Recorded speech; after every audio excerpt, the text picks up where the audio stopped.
काली खलिकोट एकक विश्वविद्यालय प्रतिष्ठा दिवस बंटा सरी निमंत्रण पत्र तेज यह छात्र छात्री समेत विभिन्न महल में देखा मिली प्रतिक्रिया कहार 147तम प्रतिष्ठा दिवस पालन हो एकक विश्वविद्यालय ना शिक्षानुष्ठान बोली उठी प्रश्न। खलिकोट एकक विश्वविद्यालय प्रतिष्ठा दिवस पालन नहीं निमंत्रण पत्र उल्लेख रही छात्र छात्री और विभिन्न संगठन प्रश्न कर प्रकृत में कौन यही एकक विश्वविद्यालय 147तम प्रतिष्ठा दिवस पालन कर कि 2021 यह एकक विश्वविद्यालय भाव घोषणा कर 3 वर्ष पूर्ति होती तेज कुलपति कहते काली विश्वविद्यालय तृतीय प्रतिष्ठा उत्सव अनुष्ठित हो आसंता काली आमर माने आमर इंस्टीट्यूट अनुष्ठान 147तम शतवार्षिक होची आमर जो यूनिवर्सिटी हला पर मात्र 3 वर्ष होईची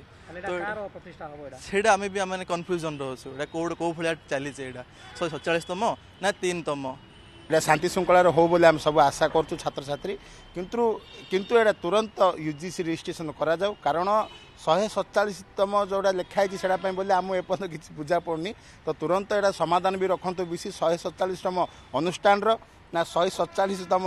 आमर एकक विश्वविद्यालय ए दुईटा द्वंद्वर मात्र आम अच्छे ये 1878 मसीहार शिक्षानुष्ठान कह कारण फेज बाय फेज यार ना परिवर्तन होती प्रथम खलिकोट महाविद्यालय थिला 1990 मसीह ऑटोनोमस पाइला पुणी क्लस्टर यूनिवर्सिटी 2015 है 2021 एटा एकक विश्वविद्यालय ना पाइला प्रश्नवाची निश्चित भाव सृष्टि होची जे एटा खलिकोट एकक विश्वविद्यालय 147तम प्रतिष्ठा वार्षिकी ना शिक्षानुष्ठान प्रतिष्ठा वार्षिकी 147तम आसंताकाली खलिकोट विश्वविद्यालय तृतीय प्रतिष्ठा दिवस एवं खलिकोट महाविद्यालय जेबेठू होता तार 147तम प्रतिष्ठा उत्सव भाव आम पालन करुचु आईटा समस्त गोटे आम गोटे खुशीर मुहूर्त खुशीर दिन।